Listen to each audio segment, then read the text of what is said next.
Well, welcome everybody to our Legacy Builders podcast. Yes, welcome. Welcome back. Yes, we're so great. It's so great to have our friends here, Brent and Lesa Blythe. These are longtime friends of mine, mentors, business leaders. I learned so many life lessons from them a long time ago. They're realtors, Nebraska Realty, and they're just movers and shakers. Part of the Blythe team has been growing ever since I've known them. Both in real estate and physically. They got many children and grandchildren now. We're going to hear all about that. But we're just so appreciative and thankful that Brent and Lesa would take time today and be on our podcast and help us to talk about legacy and just impart the same wisdom to Madison, her generation, that they have imparted into me and helped me develop my legacy. So kind of to get started off, maybe just tell us a little bit about, catch us up to speed on your family, grandkids, children, grandkids. How are things going? Well, we have 4 kids and they're all grown children now. Our youngest, our oldest child, Chad, is on our real estate team with us. So that's really fun and a nice little treat to have a son follow in your footsteps. And then our oldest daughter, Shanna, she has a house cleaning business and has a few employees, and that works great with the real estate as well. And then Chelsea, our youngest daughter, is a senior this year in nursing school, wants to be an emergency room nurse. And Chester, our youngest, is 24 now, and he is special needs, so he lives in a group home. We adopted him when he was just 4, had just turned 4. The other 3 are biological. But the great thing is we have 4 grandkids. And so 2 boys and 2 girls, all kind of mixed in between all those siblings of our kids. And so anyway, we're just so grateful and thankful to have all of them live fairly close to us. They all live within, probably about 15, 20 minutes. So that's a real treat for us. We just love them. And the oldest one is just turned 13. Our oldest grandson just turned 13. Wow. And then we have 2 that are 6. They're not twins, different families, boy and a girl. And then our youngest little granddaughter is 4. So we're blessed. Oh, very nice. That's so awesome. So one thing in business-wise, business is growing. You had mentioned Chad's part of your real estate team. So Blythe team is still going strong, I see. We've increased with that. Chad's a co-owner of the team as well. We have a 4th part owner as well that we've added into the team. And so we've got 10, 11 of us on the whole team together now. Wow. As we're developing. And then, of course, I don't know if you mentioned Shanna or not, but Shanna does house cleaning. I did. Did you? I thought I missed that. So, and cleaning business, she's kind of in the real estate, but in a different realm. The two daughters wanted to go on their own, of course. But yeah, we've got 10. We got 2 full-time staff and 1 part-time staff on the real estate team now, and we're probably doing 180 transactions a year as a team. Very nice. Congratulations.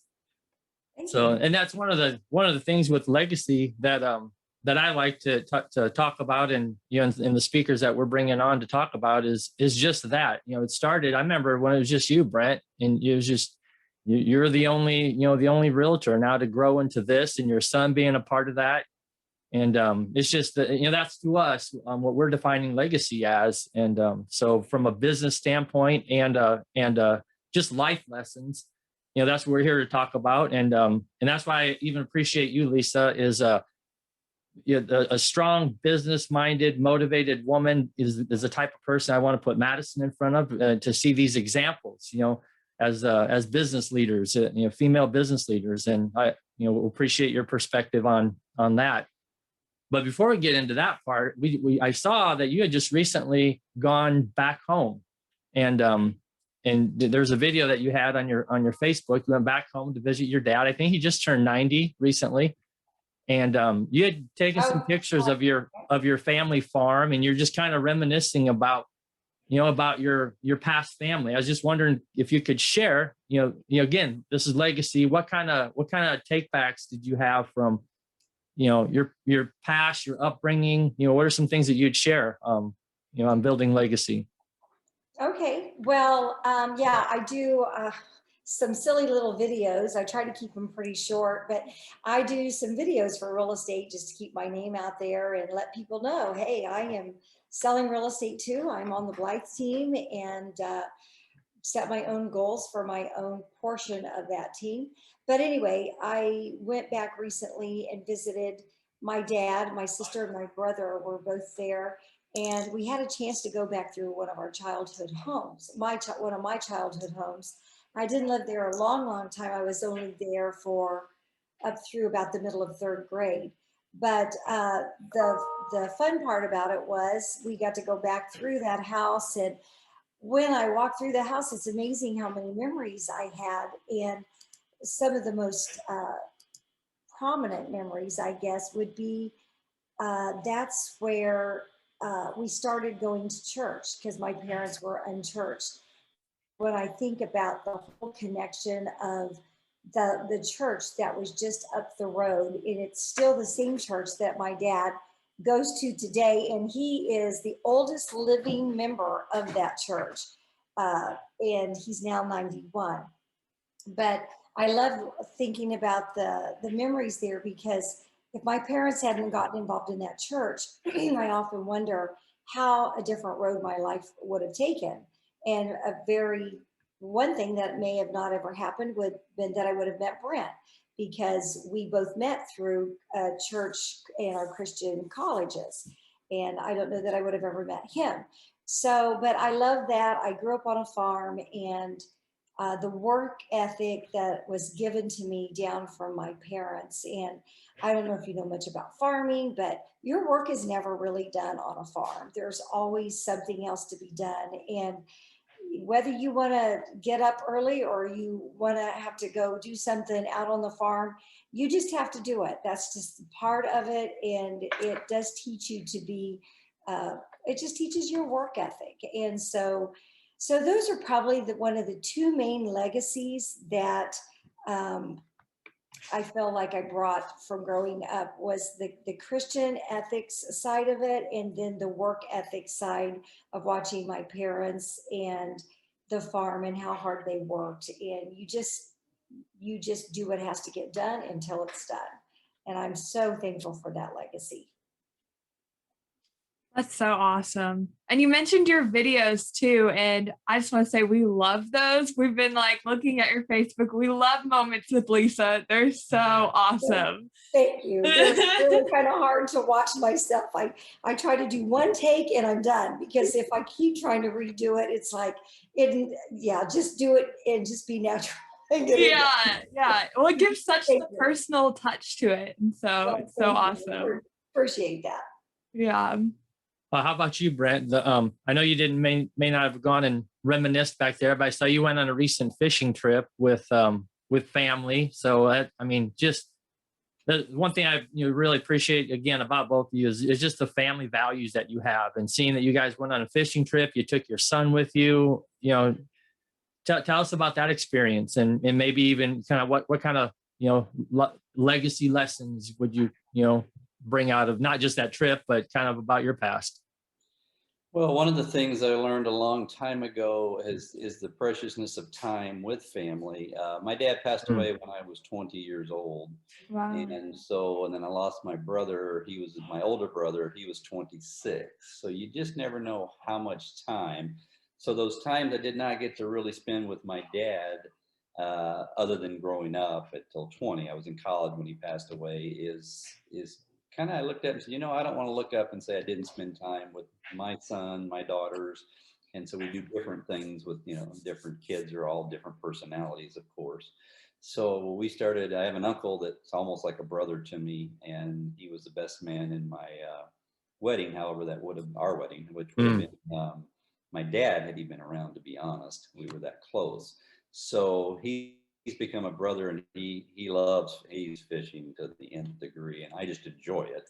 And so we started going, and Chad started joining us, of course. So it was nice to have my son get to join with me to go on those trips, to have that father-son bonding time. And so once a year, we go on a fishing trip, using Colorado every other year. And then we've been going to different locations in the U.S. on the opposite years, twice now to Louisiana, because that's where we grew up. And so it's just been fun just to hang out and spend that time together, and that bonding that you can't do even when you're in the office. When you're at work, it's a different dad relationship when we're at work than it is out away from work. So that's bonding. This last Monday, Tuesday, and Wednesday, I went camping, which is not my favorite thing to do. And that was with Chester. You remember Chester, our youngest? Yep.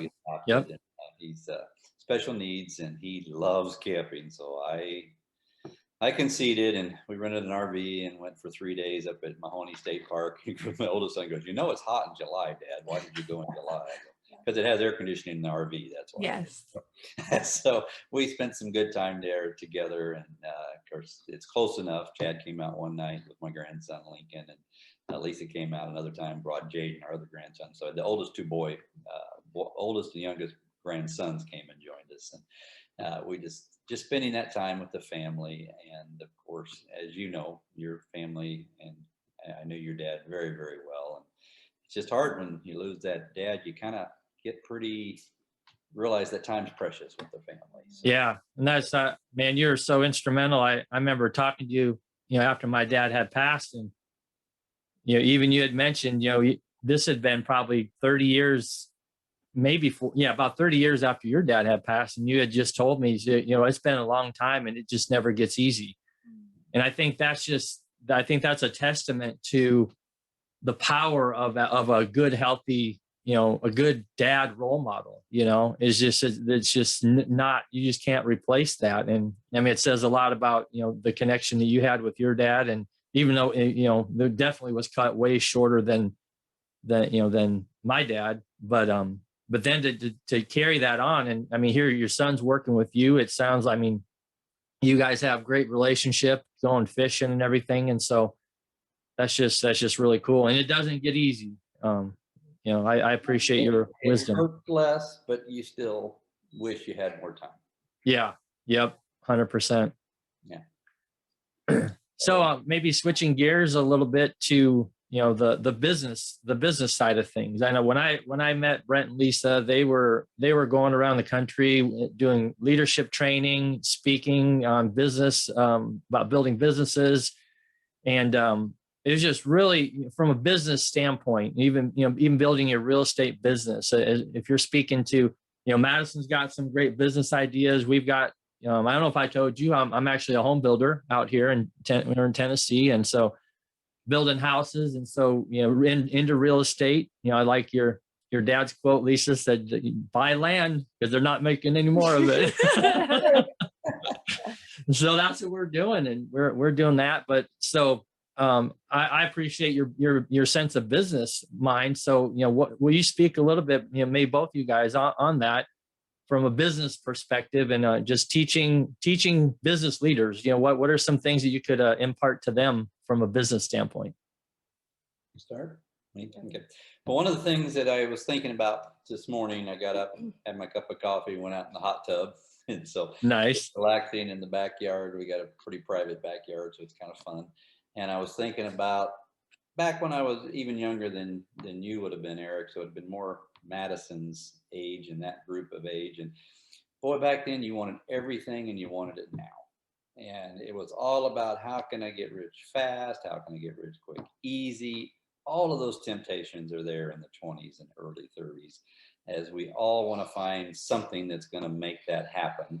Not that that's wrong. That's ambition to the nth degree. But years of experience later, I found the best way, at least from my experiences, is working hard, working smart, and consistent, and just understand there's going to take time and an accumulation effect. We look at what we have now. We're very blessed. Life is very good for us at this point in time. Our health is good, thank God, that we've taken care of that as well and had good genetics. And so that's good. Not smoking and drinking probably helped a lot. So when you look at a lot of that stuff, we won't talk about that. I don't eat vegetables. But anyway, so that part's not there.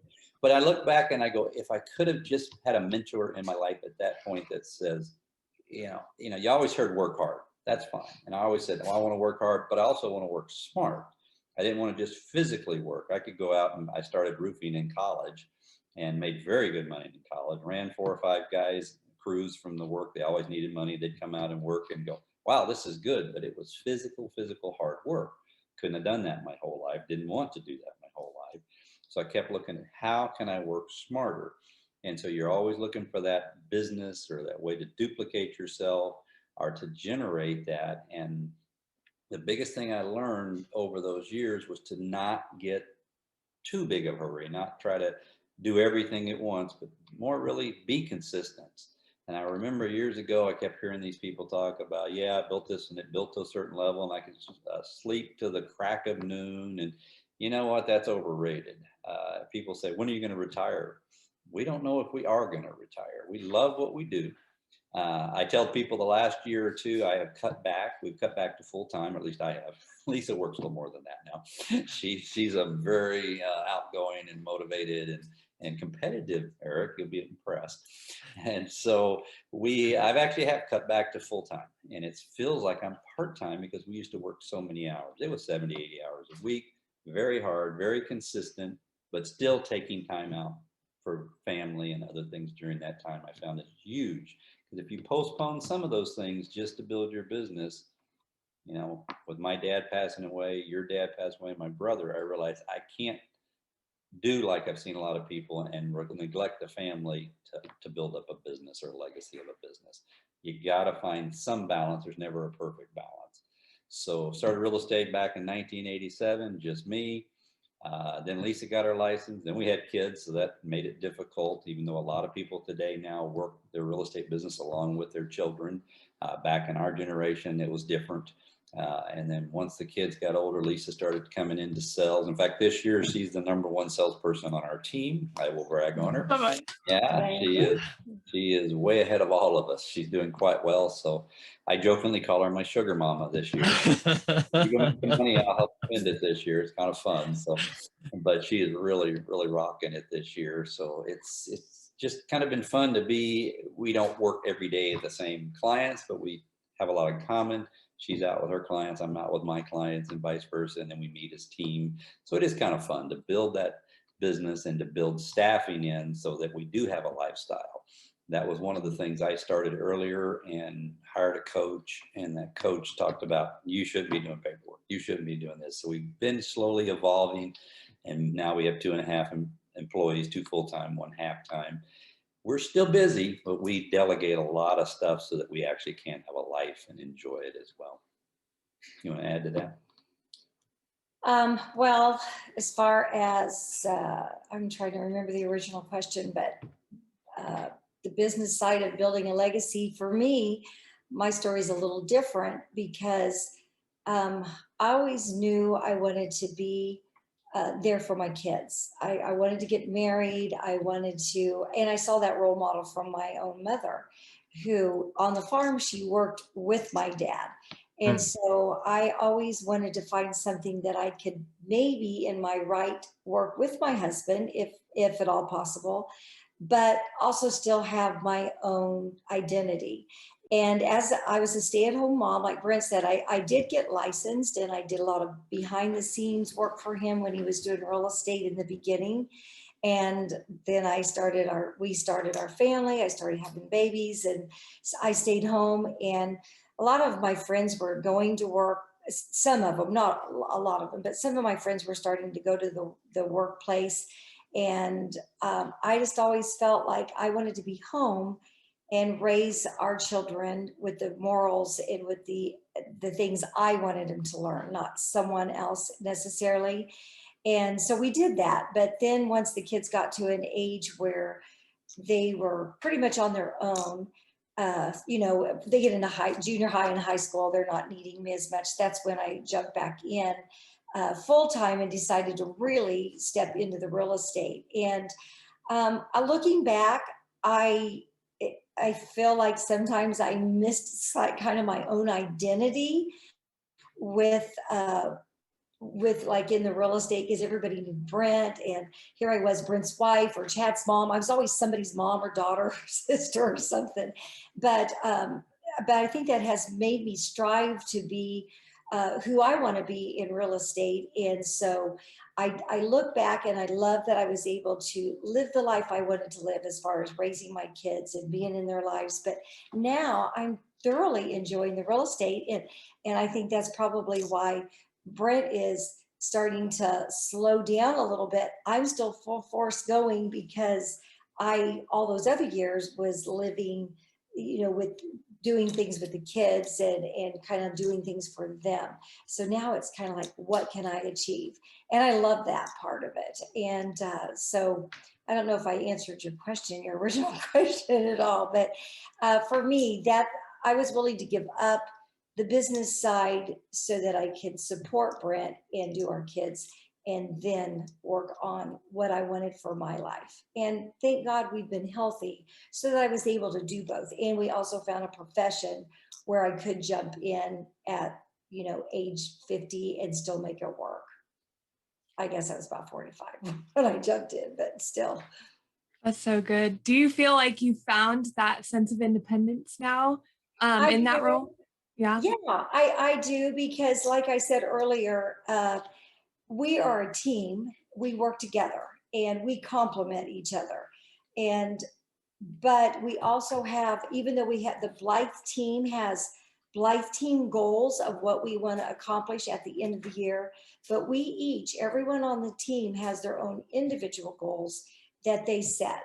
And so I set my own goals separate from Brent, even though a lot of our clients are some of our, like Eric, and we both would have known him. So had he lived here in Omaha still, we both might be reaching out to you, Eric. But we do have our own goals, our own friends and stuff that we associate with. But a lot of times it does cross over because we know so many of the same people, church friends, people we've grown up with, other business acquaintances. Yeah.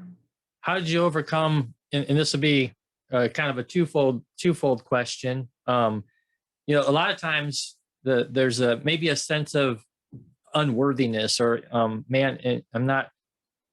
How did you overcome that and to step into a real estate, or did you even have that sense? I see a lot of people and women in this example who kind of hesitate taking that next step in their career or this independence because they feel they're not worthy. What would you say to that? You know what, Eric, to be honest, it was a little difficult because like I said early on, I was either someone's mom, because I was at all the kids' school events. And so I was Chad's mom, Shanna's mom, Chelsea's mom, Chester's mom. I was somebody's mom, or I was Brent's wife. I go back home. I was somebody's daughter, not so much now that I'm older, but, it was kind of hard to find my own identity. And I think one of the things that really helped me was, again, setting my own goals separate from Brent's, and then doing some things like my Moments with Lesa video. Those are kind of my thing. It's something on the team that I just kind of started doing it, and it just kind of happened. I can't honestly say that my mindset was to start doing those. But when I got beat out on a listing appointment, and the reason why, I asked them, why did you not go with me versus someone else? And when she actually helped launch me in my career, but at the time it felt like a defeat. But she said, well, I liked everything about your presentation. Your price was good, but you didn't have much of a presence on social media. I'll never forget those words. And I made a decision right then. That will never be the reason why I don't get a listing appointment or work with a client, because I don't have a presence. And honestly, technology is a hard part for me in the business. I like to be out with the people. I like to be out showing the houses and sitting down with them. I like the negotiations. But because of that, I didn't get that listing, but I made a decision right then. I am going to overcome not knowing how to do these videos and start learning to do it. And so from that point on, I have, and I've continued. And I also was able to get into a business network group with a lot of other business owners.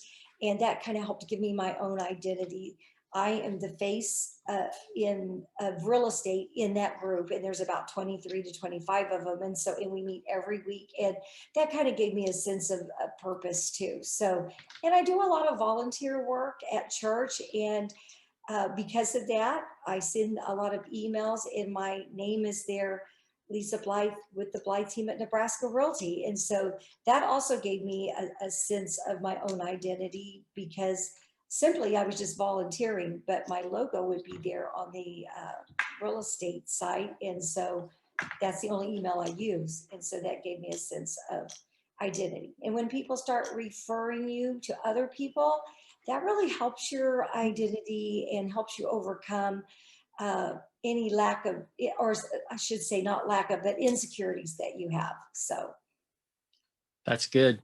Yeah. So that's kind of where we're at right now is, launching this Legacy Builders podcast. We individually, we talk to people and find the need, and people are asking us questions, and we're helping them through some stuff. And then we just decided it's time for us to just try to reach more people. But then there's this like, man, do we really have something to say? And we know we do, but then, so like Brent, when you were out, when I had initially met you guys, you were doing leadership training and training leaders. What was that like? Did you feel the same way? You're like, man, do I have something to give to people? What kind of is that true? Speak on that. And then to add to that too, like what advice can you give to some newbies on if like who are feeling that way and stuff too? I think we all feel insecure when we start to teach other people. We feel like, what do I have that somebody needs to care about or even listen to, or can I make a difference for those people? Two things out there teaching that leadership. Really, more often you learn more when you're teaching than when you're actually listening to a teacher. And I listen to a lot of podcasts, a lot of books on tape. Just bukus of them in the beginning, and that was just putting knowledge into my thought process to help not to get the negative out and do the positive. Now, I'm a big advocate of not just positive listening, not speaking it to existence, just that kind of stuff. That's all well and good, but you've got to have good actions. You've got to have good habits along with it. And I know a lot of people will get into that high-end positive stuff and speak it into existence and then just sit back and hope. That has never and will never work, in my opinion. I would agree with that. Steps to it. That helps build your confidence to do the actions and steps. So you've got to have a basic business plan and then follow up and through it. But just to teach, one of the big things is interesting, and I tell this to the team all the time. I have a lot of knowledge that I don't even know I have until we hired other agents onto the team. I should say hire, they joined the team. And then I'm teaching, or they come in and say, Brent, what do you do in this situation? Oh, we do this. I never even thought that I had that knowledge. So it's funny, all of a sudden, all of their questions came to me, and I went, I do know how to handle that. I've been in that situation. And you go, wow, you know so much more than you think you know, but until you need to use it, you don't think that you do. You think, oh, this is pretty basic. So the other thing that happens is now that they come and ask a question that's new, and I learned so much from the existing agents, from the new agents on our team. It's one of the other things is to constantly learn, constantly reach out, constantly study or become a student of our business. Because I mean, just the other day, I had an agent call me and ask me about something. I go, I don't even know what that is. I've been selling real estate 34 years. So guess what? I learned something new, had to study that particular item. And between her and I and just learning, it was exciting. It's something new to learn and to go through. But that you're constantly learning. So the minute you think that Madison, this would be a great thought, the minute you think I got it all figured out, that's not the right mindset. We need to be humble. We need to be teachable. Right. But we also need to strive and keep realizing there's so much more I can learn. But we don't have to think, I don't know enough to do. You know plenty to do. You just start, you make action, and then you do not get upset if you make a failure. That's just part of the learning process. You need to fail a lot of times. If you're not failing, you're not trying, or you're not doing the actions. So go out, do the attempt, fail if you have to, but then now, don't let that defeat you like Lesa did with her moments with Lesa. She went back and says, what can I do? I don't like technology. I don't like this. How do I learn to do it? And she says, I'm going to do it. So now she jumped in and did it. I wish we'd have kept some of our outtakes on some of these things in video. The last one of them, I started laughing too much, and it was hilarious because she got off the lawn tractor when she was showing that, and it just kept going down the hill. It made me laugh so much, I doubled over. And Oh my that would have been a fun outtakes, and you just go, oops, I made that mistake. But and you do learn to laugh at yourself, but be teachable. I probably don't listen to quite as many positive thinking as I did before. I noticed about 10 years ago, I switched over to some more entertainment type stuff, probably because I was working 80 hours a week and I wanted to get my mind out of real estate and just go into some other type of things, but constantly looking at what's happening and working with new agents. And this market, we've really totally changed the last 4 years on even what we do. Our business totally evolved.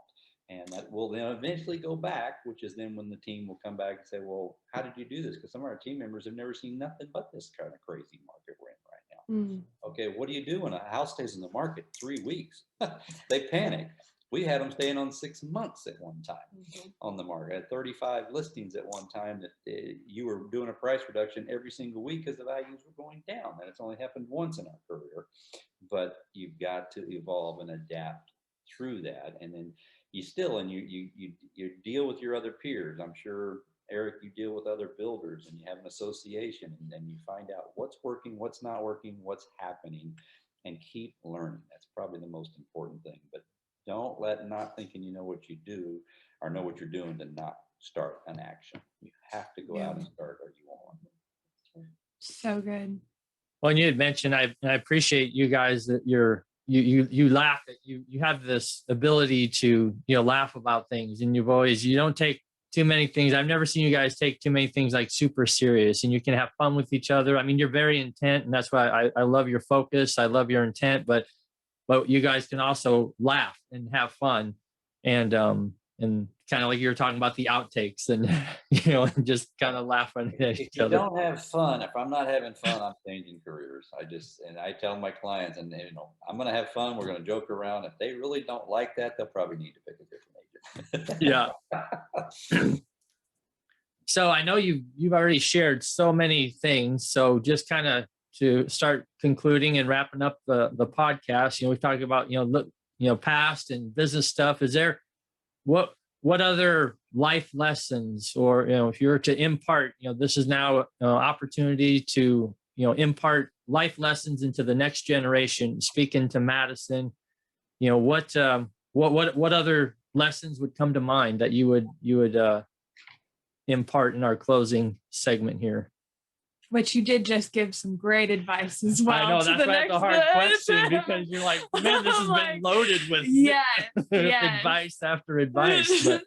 Well, thank you for that. One thing, I love what Brent said about having fun. I always feel like I used to tell my kids when they were younger and kind of searching for what path they want to take in life. And I said, if you can find something you love to do or you really enjoy to do, and if you can find a way to make money doing it, you'll never work a day in your life. And even though that's not exactly true, you still work and you don't always love everything about everything you do, because there are challenges and situations that happen. But I do feel like for me, I love being with the people.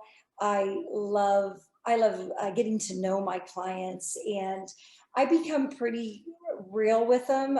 They become my friends. I know some agents would say, never switch over for your clients to be your friends. But I don't take that advice. I feel like I love working with my clients, and I always tell them right up. I have a little gal, actually, I'm going to be showing houses to here when we get done. And I said, her dad referred her to me. So I said, Melissa, I'm going to treat you like you're my daughter. And if they're close to my age, I'm going to treat them like they're my brother or my sister. And of course, most people my dad and parents' ages now are not buying homes, but when I was younger, I'd say, I'm going to treat you like I would my mom or my dad. And I just feel like it goes back to that old saying of treat others like you like to be treated. And I feel like that still rings so true even today. If you just treat others like you want to be treated, you will gain their respect, you will gain their confidence, and they'll want to work with you because you are treating them with such a respect that some people maybe just wouldn't. And another thing that I feel like is so important in a line of business, especially with Eric, you being a builder. I just sat with a builder 2 nights ago. And the one thing I loved about this builder is he communicates. He lets you know what's the next step is, what the process is. And even when you go to like a doctor and they say, now what we're going to do next is this, and they take the time to really explain things to you, I think that is just a key thing. It's kind of like slow down to actually hurry up. But I feel like when people take that time, that is just, that communication is just so key. And anyway, and I want to say with the process of you helping us with getting ready for the Zoom, and you both, Madison and Eric, you both have been so well organized and preparing and communication. I can see you're going to be so successful at what you do because you're doing it already with even what you're doing with your Zoom and building your legacy builders and your paths you're going to take in life. For you, Madison, I don't know where you're going exactly, but I know you're going to be a success because I can already see what you're learning from your dad and your mom too. I know her too, and she's a great gal. Thank you guys so much. That really means a lot. Yeah, the only other thing I'm going to add, just I'm looking from my perspective, because that's all I know, is when I was coming along in my 20s and 30s, and I briefly touched on this earlier, it is very easy to start looking at people in their 40s and 50s. And we have people do this all the time. Oh man, your house, you're this or that.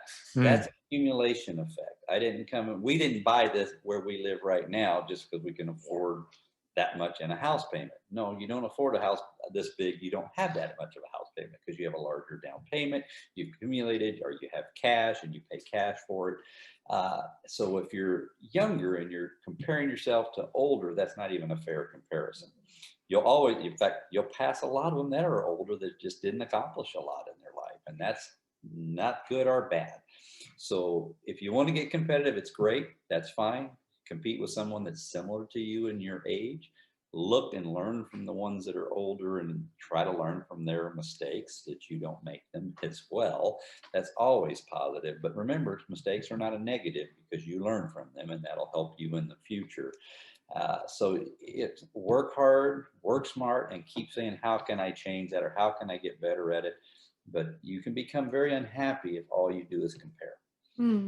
So if you set your goal, and like right now, we're setting our goals, and it's funny, I used to want to be number one or be up there in the competing of it. Now I don't have a desire to be number one. I have a desire to say, here's how much I want to make. This is how much I want to make over it so I can do A, B, C. And if I make that, then I can go do something that I want to do. And that has actually been more exciting in the later part of my career than the beginning. It was just survival and make money and try to pay the bills and try to develop and build. Now it's like, okay, next year we want to take our anniversary trip, and we're going to do a Viking river cruise in Europe. And nice. Awesome. So it's fun to start looking at those and saying, all right, how much do we want to spend? Because it's not inexpensive. Right. And if we sell this much this year or this much next year, we can write the check. It's no big deal. We can write it now, but I'd rather go earn it. Right. That's a key lesson right there too. Yeah. Because we could pay the bill right now, but I want to earn it and pay for it out of future earnings. Keep what we have invested where it is. Keep working for us. Well, that's awesome, man. I so much appreciate you guys. Yes. There's a saying that you become like the people you associate with, and Madison, you can see firsthand. I've spent a lot of time around them, and and you can see where I get a lot of stuff. And it's so cool to me to meet like some of the people from his past, because he tells me about this journey that he took to completely change his life. And so to see and hear from the people that helped him do that is so cool. So thank you guys so much for coming on. That's a blessing to us when you say Yep. And And one thing I want to add, always keep God first. You know, I think that is just so important. We have always made church a priority, God a priority in our life. And, you know, even our pastor will say, you guys are some of the busiest couple I know, but you're there for the events that are important.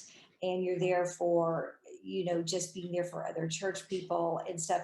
And I just think that is truly, we are truly blessed because we have always kept God first, and we've always paid our tithe and our offerings. And I think that's one of the key things. And one of my favorite verses, and I think I shared it with you earlier, was the Jeremiah 29:11, where it says, "For I know the plans I have for you, declares the Lord. It's plans for you to prosper and not to fail." Mhm. And So good. I've always just kind of lived by that verse, and I always thought God's got my back, basically. And I love that. And seeing Eric and your mom Jody, and then of course now Madison following in that path, you will succeed because you are keeping your priorities straight.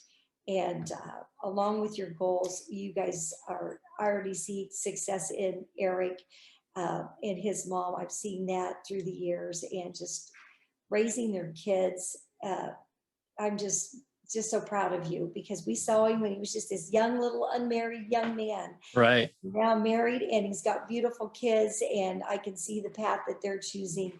That pleases us to think that maybe we had a small part in that. So Yes. And yep. And that's kind of what this is about too. So you could see the impact that you have had, and it's bigger than you think. It's not just a small impact. It's a bigger impact than you think. And I always appreciate when people come back and you know, and let me know, you know, hey, you really meant, you know, you helped me evolve. So this is also to say thank you, and so for you to see kind of, you know, where we're at, and to be appreciative for all that you've impacted into my life, and now my daughter's life. So yep. Well, she's a beautiful young lady, and you're teaching her well, Eric. well, thank you very much. And again, thank you for taking time out of your busy schedule to share wisdom, not just with our family, but this will, you know, go out to thousands and thousands of people. And we hope they take those lessons and impact their lives and build their legacy. So Thanks for joining us on Legacy Builders, and we'll link where you can find more about Lesa and Brent. And yeah, join us next time.